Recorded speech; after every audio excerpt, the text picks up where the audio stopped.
back at the Hall of History, and today we're going to look at the Louisiana Purchase. As you can see from this slide, the Louisiana Purchase really goes right on down, got us New Orleans, everything to the west of the Mississippi River, really up to the Continental Divide out west, and then through about half of Texas. And the Louisiana Purchase got the United States to become about twice the size that it was previous to this. The two major players here were Thomas Jefferson and Napoleon Bonaparte.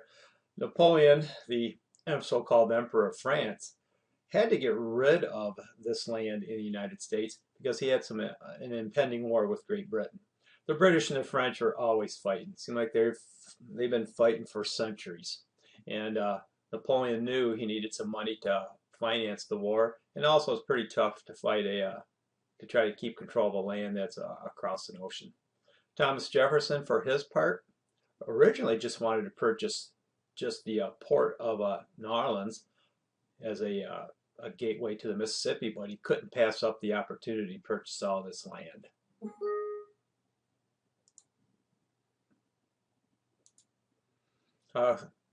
We just mentioned here, Jefferson didn't know if he had the power, but he just did it, and it proved out to be a great investment. The United States purchased the Louisiana Territory from France for a total of $15 million, or a rock bottom price of 3 cents an acre. Why was it important? Double the size of the U.S., and it also took France right out of the empire game again. You know, France never really got back into North America.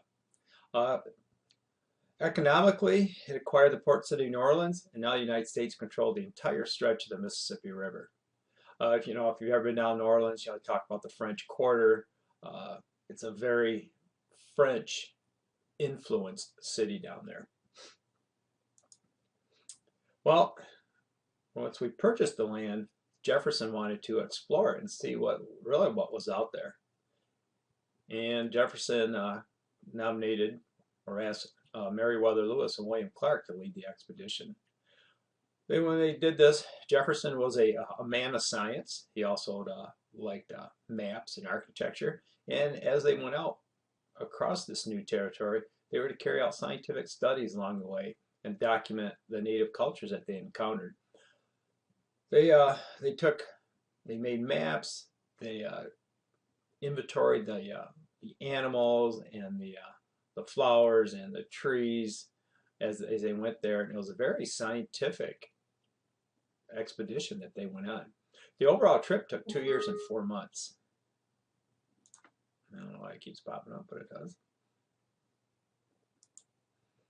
And here's a map that shows their expedition journey from St. Louis, and they headed on up the Missouri River up to what you're getting into here is North Dakota, South Dakota, across Montana, and then across Oregon, and all the way to the Pacific Ocean.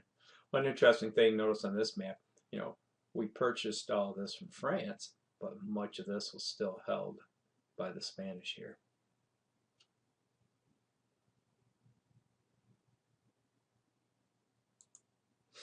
What did the expedition accomplish?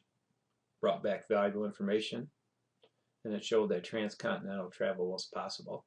It pointed the way for the settlers to the west and strengthened U.S. claims to the northwest.